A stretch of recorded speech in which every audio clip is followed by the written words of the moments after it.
Welcome to the Gyms Podcast. I'm your host, Joel Kleber, and this podcast is designed to share stories of our franchisees, franchisors, Jim himself, and other members of the Gyms family that we think you might find interesting.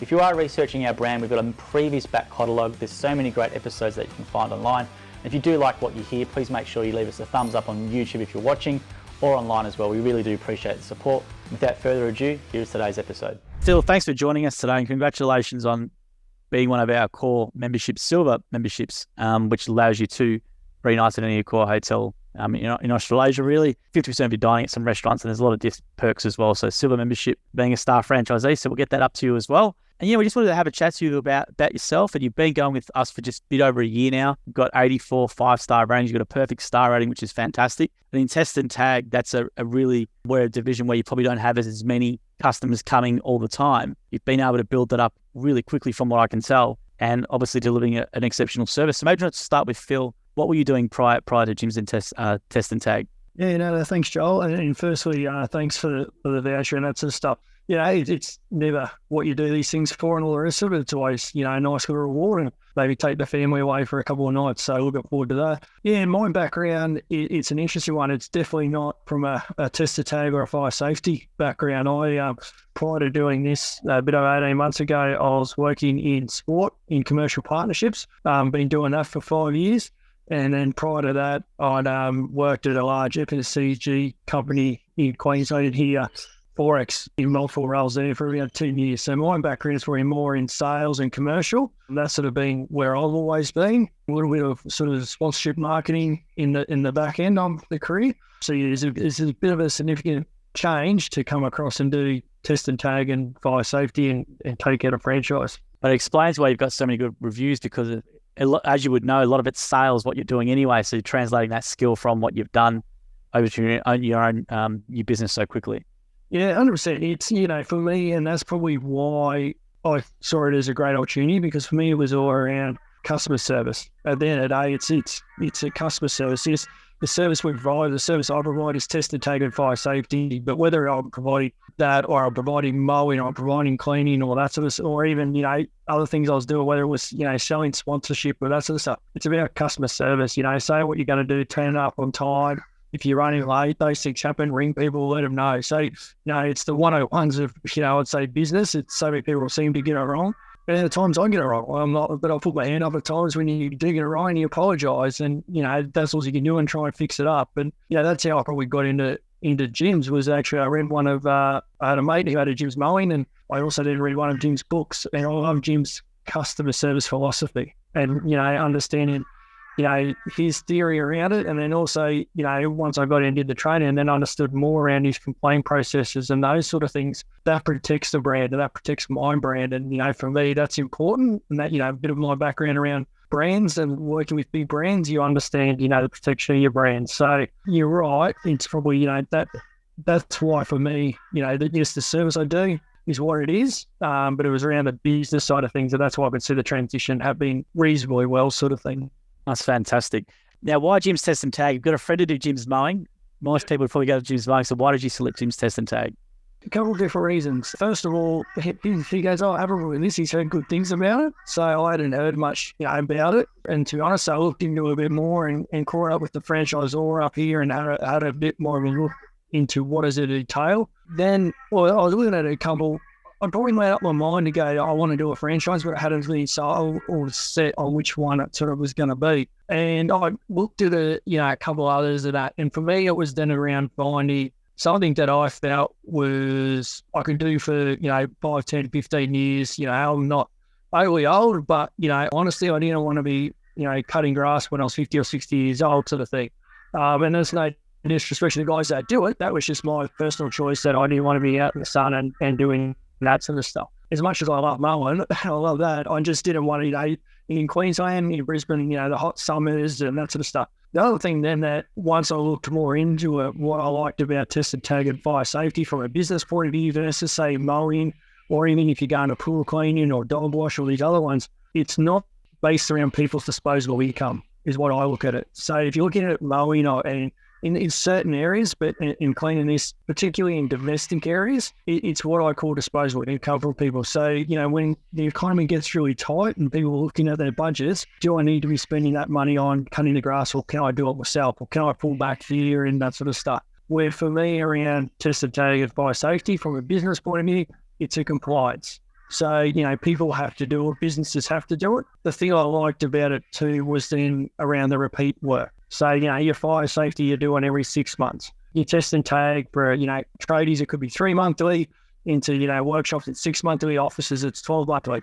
So after sort of, 18 months to 2 years, you should have a really good business. Yes, you still have some one-offs, and I still have those people that might just need a one-off for an event or a conference or bits and pieces. But, over, as you said, it's been a bit over 18 months, I've built up a really good core base of customers and repeat customer service. And, you just take away, you're providing solutions for them. It's something they need to do, but they don't want to have to think about it. They've got enough going on in their own business of trying to, operate and generate profits and that sort of stuff. This is something they don't want to have to think about, but they need to get it done. And if you can provide a solution for them for that, well, that's, that's been my goal since I sort of started. So, back to your question around, why test and tag and fire safety? Once I looked at it, it probably come down to those couple of core things for me was around repeat work, not relying on disposable income, being, a bit more around that compliance side of things. And then also I found, flexibility around the hours and that sort of stuff. So, sometimes I'll do some early mornings, I can do some late evenings, but I'm not sort of dictated to when I have to work, particularly around weekends and that sort of stuff with young kids and family and that sort of stuff. You made a really great point about the income side of it regarding a business, right? So business, regarding, you've got recessions or, there's a fear of recessions and all that sort of stuff where people might tighten the wallet a bit, whereas with a business, it has to be done. It's something that's constantly done. I haven't heard anyone describe that yet for test and tag. That's a really great point. Yeah, and then that's it. Like for me, that's when you do, like for me looking at it, is going, I think of myself and, I've had house cleaners and I've had people who've done pools and bits and pieces or even, washing or cutting the dog and that sort of side of things. And, you're very much, if you're having some tight months or when things are going well, you have the money. But if you're not, the first thing you go, we can probably get the vacuum cleaner out or the duster and that sort of stuff. So, it is one that is this fully recession proof and all the rest of it? Yeah, it's probably not, because again, people will look at their expenses and if you don't have downturns. But for me, the thing I also liked about this is around diversification across your customer base and your business. So, I know there's some guys in gyms test and tag and that they just focus on offices, and there's others that might just do tradies and that sort of stuff, where I find I've got a really good diversification of my customer base around test and tag and around fire, big offices, small offices, tradies into workshops. And I think having a good diversification of your customer base also helps you be sustainable or manage some of those downturns and that sort of stuff as well. Let's talk about all the services you provide. You've mentioned a few, which is obviously test and tag, and there's fire safety. Maybe you want to talk about everything that you do for your customers to let people know about it. So from a test and tag point of view, it's your annual, your 6 monthly, test and tag your electrical appliances. Also doing your RCD safety switches. They're also every 6 months. And that's probably the main ones. We'll do 3-phase gear, etc. So all of your electrical gear. Then from a fire point of view, then we get into fire extinguisher blankets testing, emergency exit lights. Also doing smoke alarms, for rentals, etc. I've got a couple of them, not a heap of them, but then I had one this morning where we put in some new smoke alarms for a place, battery operated 10-year lithium batteries. So, I know in Queensland there's a big change a couple of years ago with rental markets, and if you're selling your house, you have to now have it all up to standard, and that's going to come in for everyone by 2027. So, they're the core core services that we sort of provide. And do businesses love the fact that you can do the fire safety side of it as well? Because I presume a lot of them sometimes might go to two areas. One guy does the test and tag and they get a fire safety company in, but you guys can do everything with the first aid kits and everything together. Yeah, you go great. And that's around how you make it, take solutions to your customers and that sort of stuff. And there's any perfect example, I've got a concrete company that I do their test and tag every 3 minutes out to 8 or 9 different sites. But then every 6 months, I'm doing all their fire extinguishers as well. So, you're right. Instead of them having to send a different supplier out there, think about it, deal with different suppliers. To be able to go to one supplier that can do, the test and tag, particularly you find that with the smaller organisations, they might just have 1 or 2 fire extinguishers. and they might have 5 or 6 computer desks and that sort of stuff. That's where it makes us, or a little coffee shop. They might have, half a dozen things or 20 or 30 things, and then you test and tag to have 2 fire extinguishers, to get someone else to deal with 2 different suppliers. When you're there every 6 months anyway, it makes sense sort of thing. So, but, in real big organisations, and that's what I've got better at even with myself is I've looked at what sort of customers I like to have. What do I find has that good mix? And there's certain customers, I've had that conversation, we say, mate, with all respect, you're too big for me. I'm a one-man band. Go and chat to this company because, they might have fire doors and alarm panels and all the rest of it, which we don't do. Well, I don't do. There's some guys that might do it, but I don't do it. So because I haven't gone down that avenue, and that's fine. It's knowing what you want to do, and it's great to remember some of their guys at other divisions that specialise in what they want to do. But, customers don't mind that if you just be upfront and honest with them. Now, what's some common stuff that you feel that businesses make mistakes of? Now, is this like, overloading sockets, or they maybe get someone in-house to do it? Or what's some common mistakes that business owners are making when it comes to what you do in terms of your services? Yeah, I wouldn't necessarily say people make mistakes. I think what people will do is and I totally understand it, it's not a priority for their business.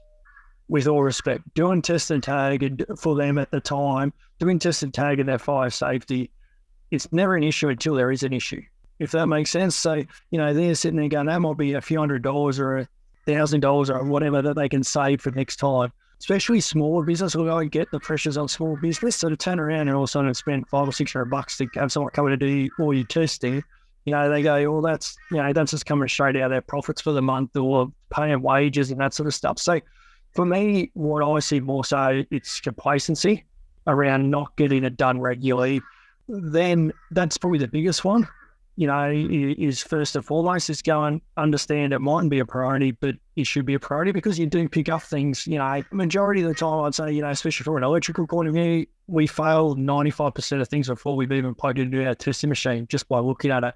Now that might be the plugs pulled out, electrical cord, there might be a cut in the cord. And I've had leads on construction sites where they've been cut and all the way down to the copper wires and that sort of stuff. Now, if someone touches that, they're in a lot of trouble.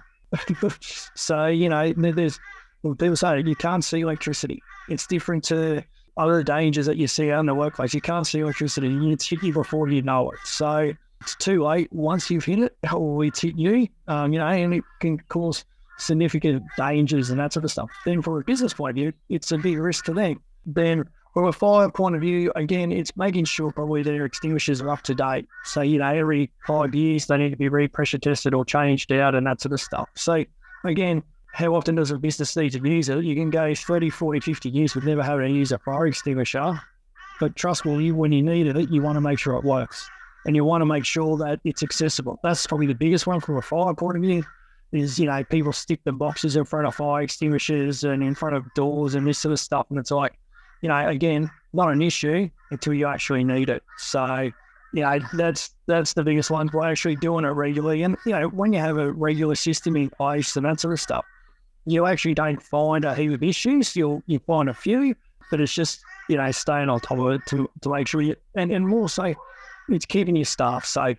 That's what I come back to is making sure you keep your staff. You want to keep your staff safe. If you want to get into the risk for a business, a lot of insurance companies, first thing if you have an issue, they'll say, where's your test and tag records? Where your fire records? So if you haven't got them, you're in trouble. Like, with all respect to them, insurance companies don't like paying out. So they'll find reasons not to, sort of thing. So, I always say, first and foremost, you shouldn't do it because it's the right thing to do and you want to keep your staff safe. That's why it's in place. The second part to it is, you want to also protect your business for any legalities down the track. Well, Jim knows too well because half the place burnt down when the test and tag, one of the monitors he didn't get to or whatever, there was the one that burnt down the half the joint. So Jim's a big fan of test and tag and knows how important it is.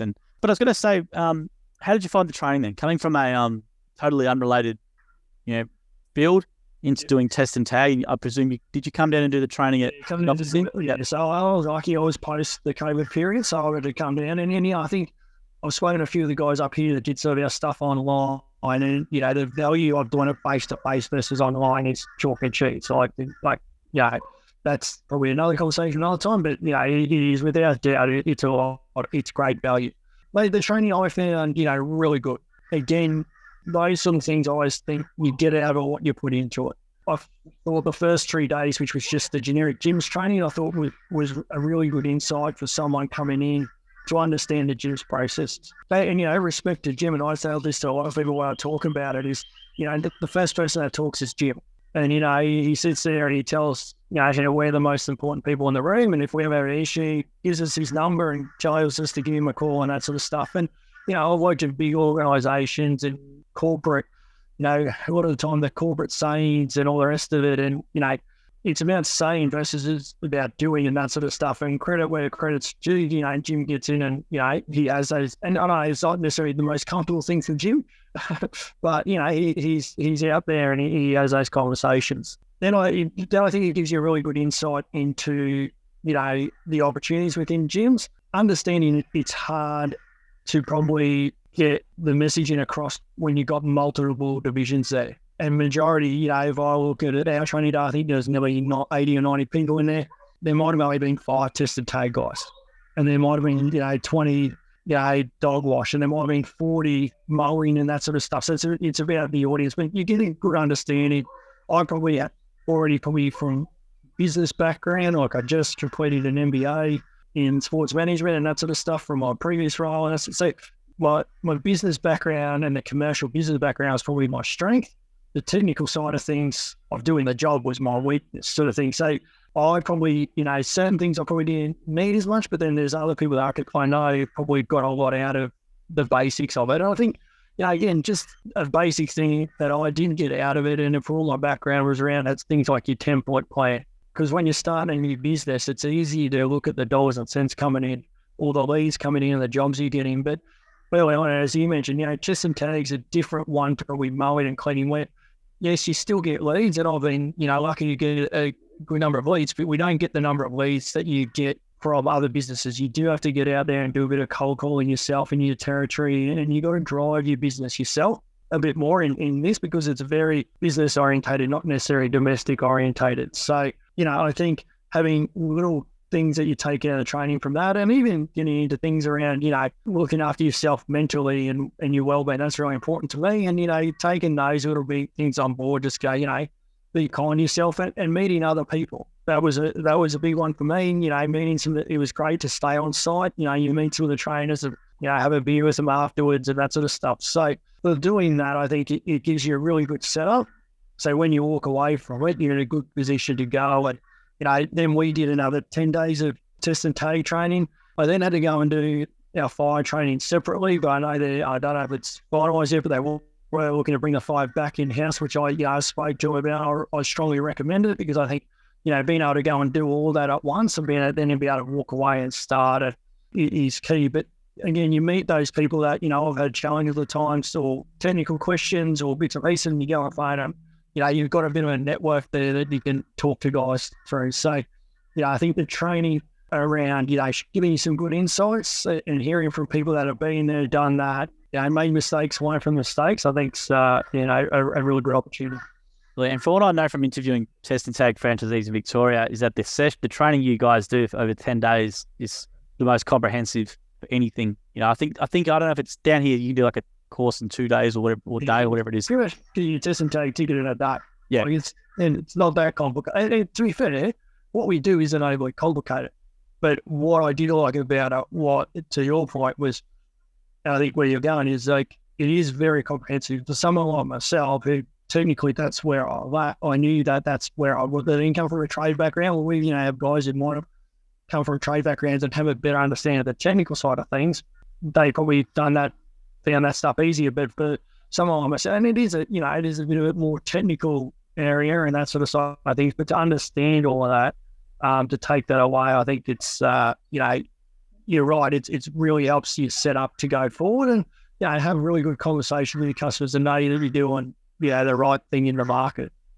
Absolutely. And also it's about the standard that you guys do. I know you guys, from talking to the guys down here, you go above and beyond what's required, I think, in terms of the leakage test and things like that. Yeah. Whereas not other, it's not required, but you guys do that sort of stuff and you go above and beyond with what you do. I think and then that's why I think it comes back around the gym's philosophy with everything is around, one of the things I liked about it is around, it's not the bare minimum. It's about, making sure that you are doing the best you can possibly do and having a standard and holding yourself and your other franchisees to that standard to make sure that you're delivering really good quality for your customers. Yeah, I think that's really important. And with your business, like it's a pretty amazing achievement. People might not know how, because with Test and Tag, as you said before, it's something where you've got to cold call and you've got to really drive it. You can't sit back and just think it's going to happen. Test and Tag's definitely not the division for someone who expects that to happen. You might get away with that in mowing and cleaning or something, but how have you been able to generate so much goodwill and reviews and clients so early? Because it's a really big achievement to what you've done. More than just over a year, you've been able to build, I presume, a really great business for yourself and lifestyle out of it. So is there something that you do differently from talking to other guys, or what are you doing? I don't think there is anything that I do differently to what we talk about within gyms. And it was probably one of the biggest insights that my mate from mowing gave me. He said, mate, the system's the system and it works. Don't try and change it. He said, guys fall over when they come in, or guys or girls come in, and they look at it and go, oh, I can do this better, I could do this and I could do that. And they try and change the system. The system is what it is. And credit to Jim and the whole team. It works because they've made adaptations along the way, but they've just got our fleet. One of the biggest things I think, and you learn, go through this in the training, is around when you get a lead, and I'd say probably 80% of all my work has come from leads, in all honesty, and 20% has come from cold calling and other contacts and that sort of stuff. But when you get to that lead, the biggest thing is to treat that like dog. And, I'm always, we talk about it, if you ring them in the first couple of minutes, you're successful, a chance to get a job and that sort of stuff. We go up against, a lot of trades and all the rest of it. But at the end of the day, you get a lead in, you ring someone, you ring within the first 2 or 3 minutes. The amount of times I've got a reaction go, oh, wow, that was a quick. I wasn't expecting that.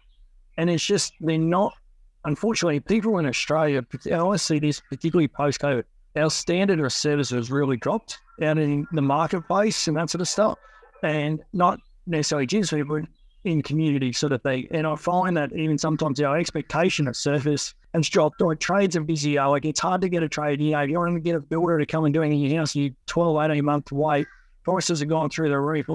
So people have dropped their level of expectation of service.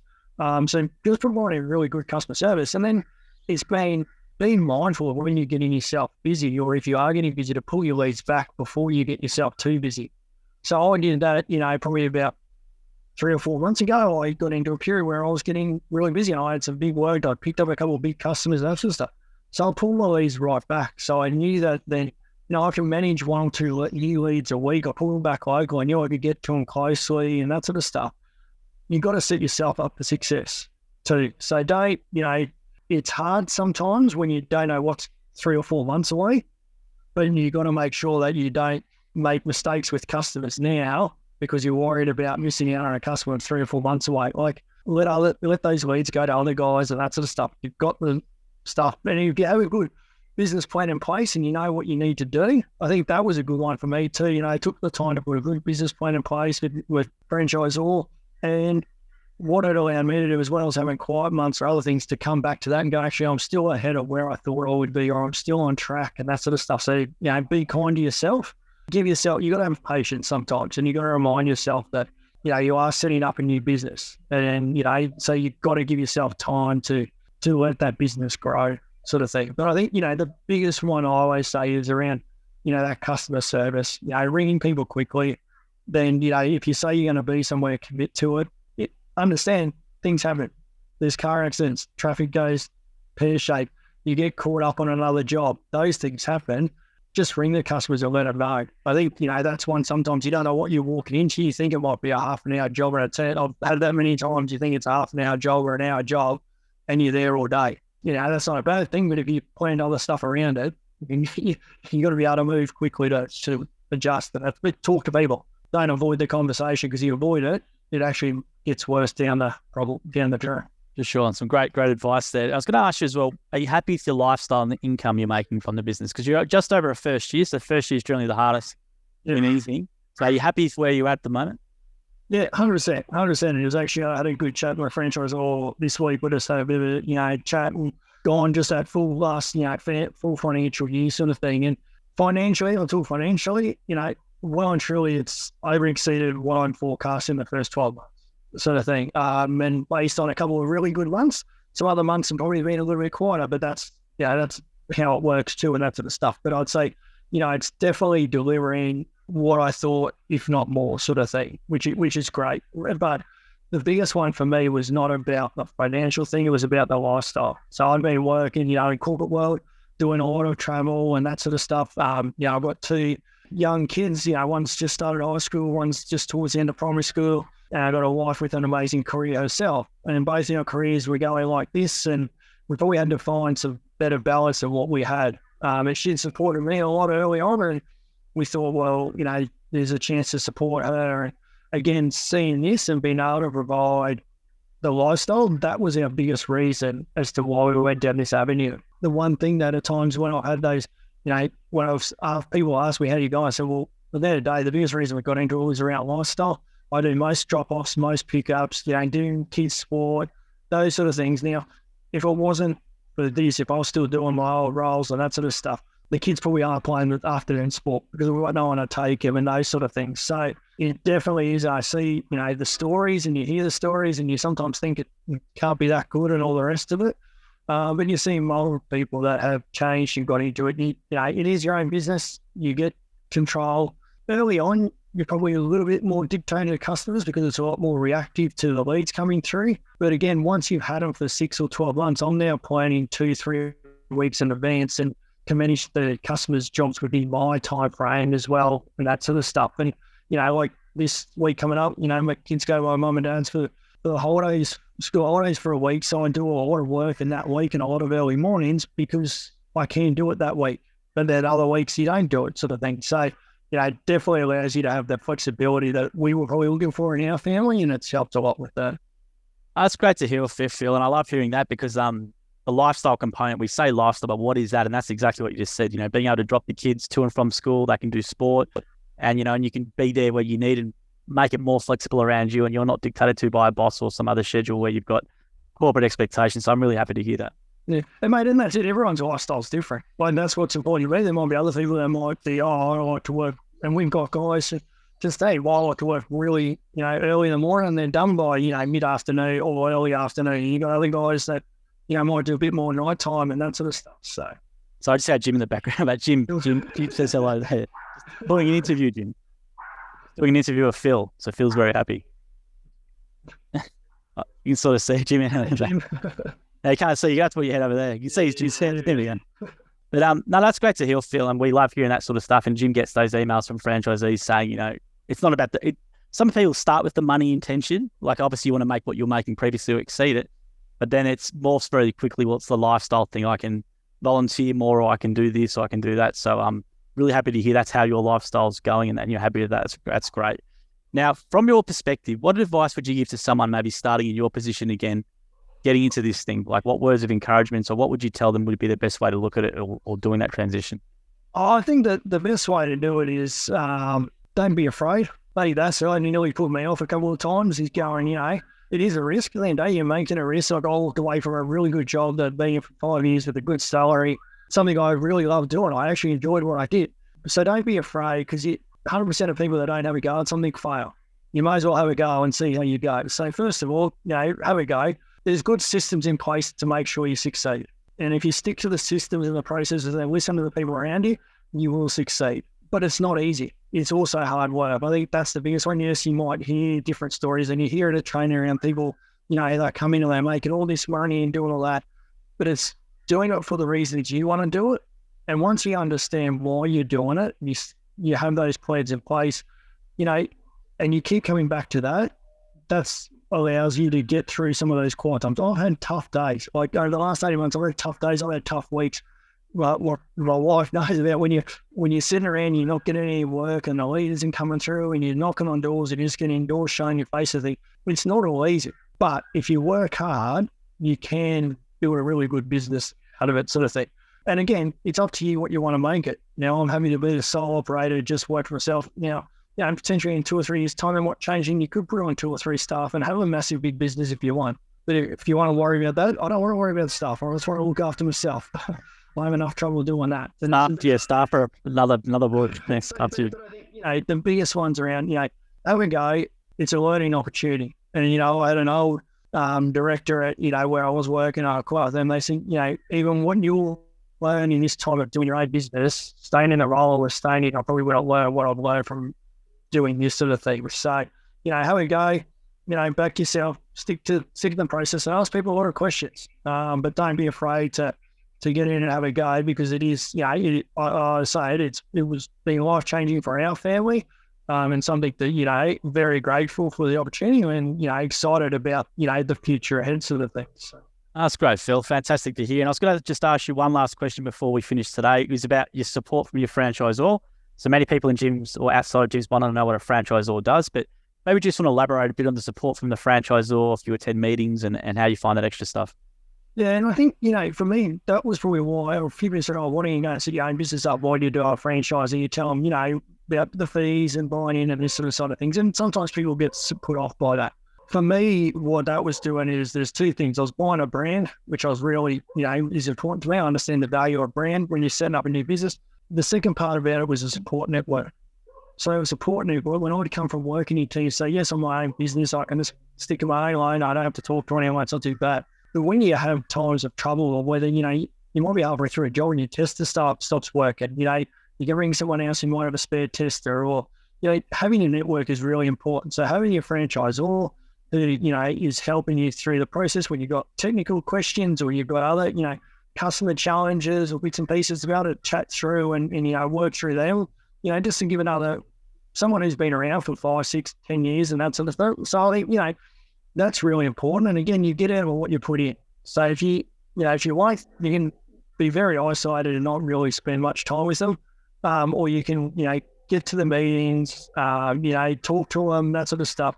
And you actually probably, I find, and that's for me and my personality, you get a fair bit out of it. So, I think it's a valuable asset to have, particularly when you're starting up new and in those probably challenging times, those first 18 months to 2 years, to talk to other guys who've come through. And, that was really important to me even at the start. Like, he encouraged me before I started to ring 3 or 4 franchisees.